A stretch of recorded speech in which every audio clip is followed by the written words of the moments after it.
Assalamualaikum warahmatullahi wabarakatuh. Perkenalkan Bapak Ibu, saya Rasda Tajudin, asalnya dari Solo.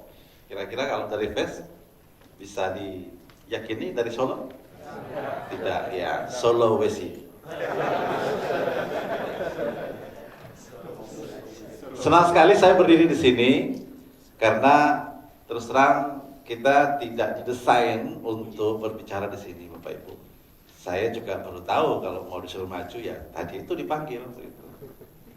Jadi harus siap-siap dipelonco memang dan harus ikhlas gitu ya. Kalau di seminar lain biasanya yang testimoni maju itu disetting, betul atau betul?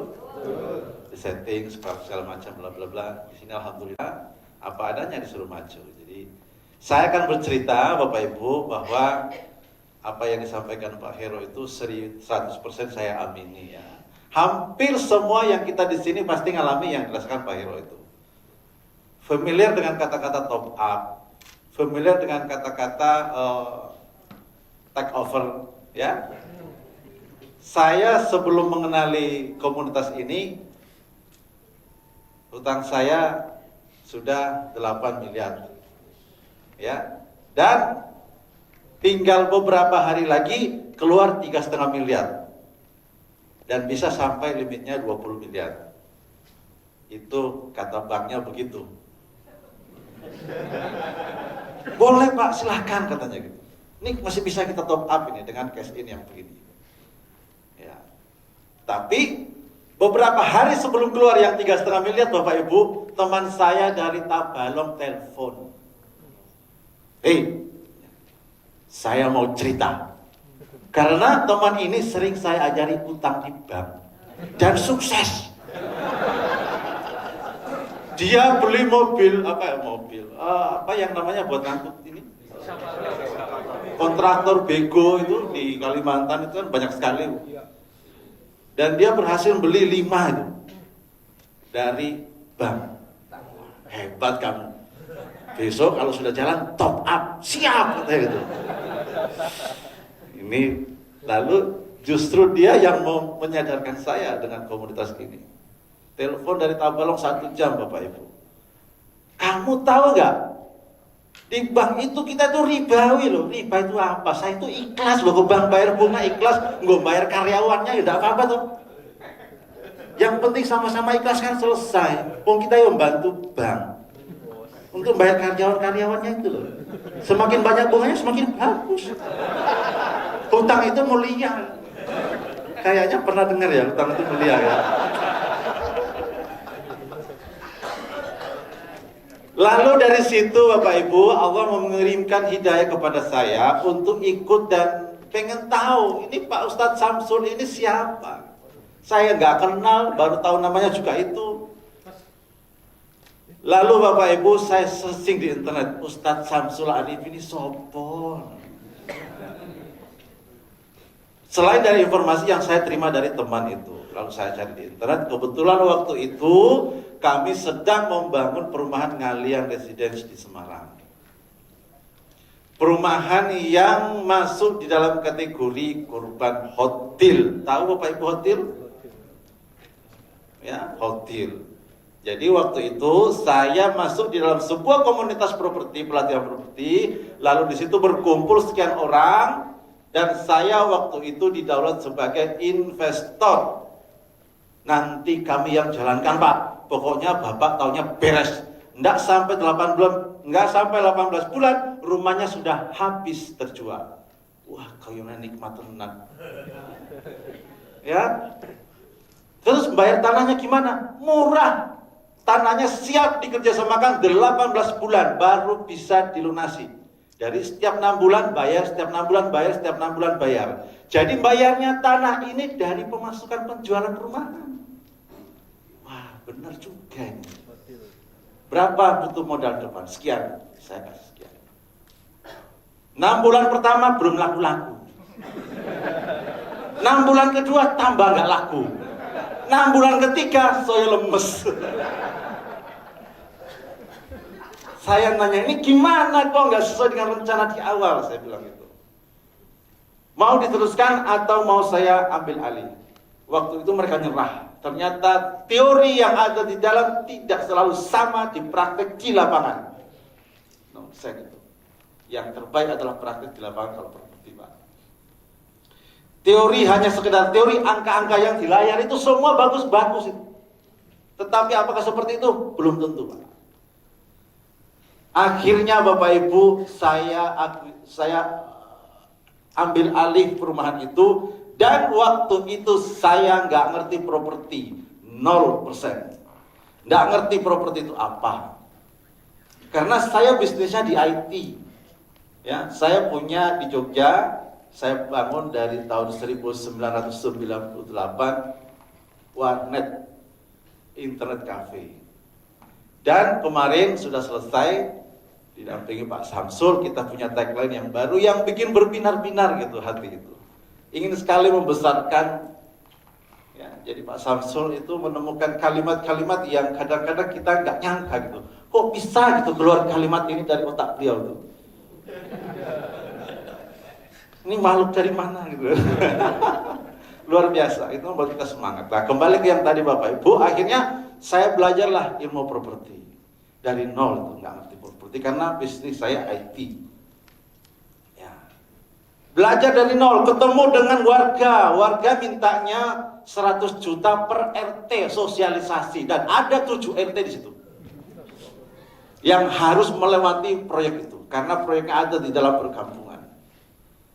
Coba, waktu di kelas diiming-iming, ini proyeknya bagus, di situnya sudah banyak perumahan tetangga, jadi pastilah terjual. Begitu sosialisasi susah dijual karena warganya protes semua minta uang. Bayangin Bu, lain. Akhirnya saya selesaikan satu persatu, selesai semua. Habis 170 juta untuk sosialisasi. Selesai. Dan hari ini perumahan itu sudah didesain sedemikian rupa, alhamdulillah. Visi misinya sudah jelas, karyawan saya semua sudah semangat membanggakan ini karena kita sudah jelas ini nih. Great people-nya. Ini betul sekali Bapak Ibu. Jadi Pak Samsul itu selalu memunculkan apa yang ada di dalam diri kita yang tidak terlihat. Keluar satu persatu. Oh iya seperti ini. Ya. Jadi apa yang dicerita oleh Pak Hero tadi Bapak Ibu, jangan juga diharap itu akan terjadi sama diri kita. Ada orang yang diuji, dia berajam lepas dari jeratan hutang dan riba, tetapi setelah itu masalahnya tambah banyak. Tekanannya tambah banyak. Loh saya ini sudah berazam nih. Tapi kok kenapa masalah tambah ada? Itu nanti Bapak Ibu kalau ketemu dengan seperti itu jangan kaget. Berarti Allah lebih sayang Bapak Ibu daripada Pak Heru. Betul atau betul? Berarti Allah ini tambah perhatian sama kita. Lain cerita ada lagi seperti ini nih. Ini karena nggak kuat godaan. Teman saya kebetulan saya ngurus Masjid Ar-Royal di Wonosaban. Ada jamaah saya datang. Pak, saya mau cerita. Duduk sebentar, 5 menit aja. Padahal ceritanya 1 jam. Setelah saya duduk dia cerita, Pak, saya punya teman, dia itu sudah berazam loh Pak, bebas hutang dari riba. Tetapi Pak, entah setan dari mana yang ada di otak dia, lalu dia bilang gini sama saya, Mas, aku main hutang lagi sekali aja, terakhir.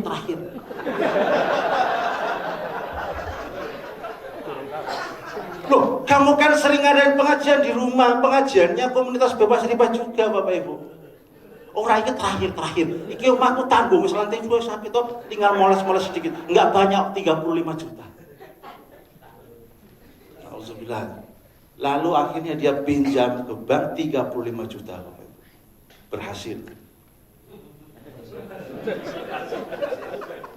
Apa yang terjadi setelah dia berajam lalu dia bermaksiat lagi dengan Allah? Anaknya dibacok habis-habisan oleh penjahat, tangannya putus. 1. Yang kedua, mobilnya masuk sawah didandani lebih dari 35 juta. 2. Yang ketiga, istrinya minta cerai, komplit sudah penderitaannya. Belum di akhirat. Ini di depan mata yang jelas-jelas ada. Artinya kita itu semakin kuat ingin berazam, jangan kaget kalau di sekitar kita saja berkeliaran seperti itu dan mungkin juga ada yang malah godain kita kembali. Kita sampai rumah cerita sama saudara malah jinnya itu Saya kalau pulang ke Toraja, Bapak Ibu, kebetulan keluarga saya di Toraja banyak. Wes, Bapak Riba datang. Saya sudah kasih buku, sudah kasih CD, nggak mempan Bapak Ibu. Kakak kandung saya sendiri malah jual mobilnya pakai leasing karena dia punya showroom. Jadi kalau saya datang, wah selamat datang Bapak Riba, katanya gitu ya. Saya cerita dengan teman saya, teman-teman sepergaulan, saya cerita langsung pada sadar. Langsung pada ikut bantu, langsung pada ikut sesama komunitas. Kita menangis bareng, kita semangat bareng, kita cari solusi bareng. Lain tuh Bapak Ibu. Jadi jangan kaget kalau dalam keluarga kita sendiri nanti godaannya banyak sekali. Ya. Kembali ke sini Bapak Ibu, bahwa kebetulan kami ini alhamdulillah dipercaya sama Allah untuk memegang beberapa urusan bisnis ya. Tadi pertama di Ngalian Residen Semarang. Alhamdulillah setelah menyatakan diri bebas dari berazam dari bebas utang dan riba, alhamdulillah itu yang datang itu entah kenapa karena mungkin settingannya Gusti Allah. Nah, dia banyak cash. Ya, kalaupun yang utang-utang ya gak lama-lama yang utang. Ini yang tidak bisa dihitung dengan teori-teori apapun. Ketika Allah sudah berkehendak, saya milih nih hamba ini untuk dilakuin rumahnya, itu Allah gampang banget tuh datangkan orang yang cash gitu. Bahkan kemarin ada yang maksa-maksa pengen beli itu. Saya maunya yang kafling ini. Sebentar Pak, nanti dulu. Karena waktu itu kita sumurnya agak terkendala di sana karena di daerah kalian itu kalau bikin sumur Bapak Ibu sekitar 120 meter. Kita sudah ngubur 3 kali, belum keluar, tapi alhamdulillah sudah keluar hari ini. Nah, ini kita sudah mau buka lagi dengan konsep penjualan yang baru. Jadi setelah dikonsul Pak Samsul, kita ini ingin sekali segera selesaikan Ngalian Residen, lalu ingin buka perumahan yang sudah sesuai dengan visi-visi yang sudah kita bangun. Dan ketika itu ketemu Bapak Ibu, apa yang dirasakan? Kebahagiaan untuk berbisnis, kebahagiaan untuk berbagi, kebahagiaan untuk keluarga, kebahagiaan untuk orang-orang yang kita tinggali nanti saat kita sudah meninggal. Pak Samsul sering cerita bahwa kita harus menjadi pastor dalam kehidupan. Kita harus menjadi pelengkap dalam kehidupan. Bahwa ketika kita sudah meninggal kelak, bisnis kita masih mampu berdiri untuk membiayai umat dan agamanya Gusti Allah. Itu hidup itu. Jangan sampai kita meninggal, bisnis kita malah mengajarkan kemaksiatan, merajalela di mana-mana. Nauzubillah. Ya, itu harus dibangun dari mana? Dari pondasinya, dari great people-nya. Jadi kita bersyukur Bapak Ibu bisa berkumpul di sini. Pun kita punya saudara loh di mana-mana. Kemarin saya ke Pekanbaru ketemu Pak Makmur, Pak Erik, ke Magetan ketemu Pak Basuki, disambut seperti saudara. Datang-datang sudah disiapkan kamar hotel, Masya Allah. Insya Allah ini mau ke Medan, mau ke Tabalong ya Pak Samsul ya. Nanti Pak Samsul itu semua saudara kita Bapak Ibu dan punya hati yang sama. Walaupun nggak kenal karena sudah dalam satu komunitas itu kayak saudara gitu. Ya. Jadi Bapak Ibu silahkan belajar yang disampaikan Pak Samsul dan mungkin kita nanti bisa sharing session juga. Dan kami beberapa juga ada depot air minum isi ulang di Jogja. Ini kita sudah kembangkan dalam kemasan juga. Tadinya cuma galon. Alhamdulillah juga sekarang sudah semakin meningkat omsetnya.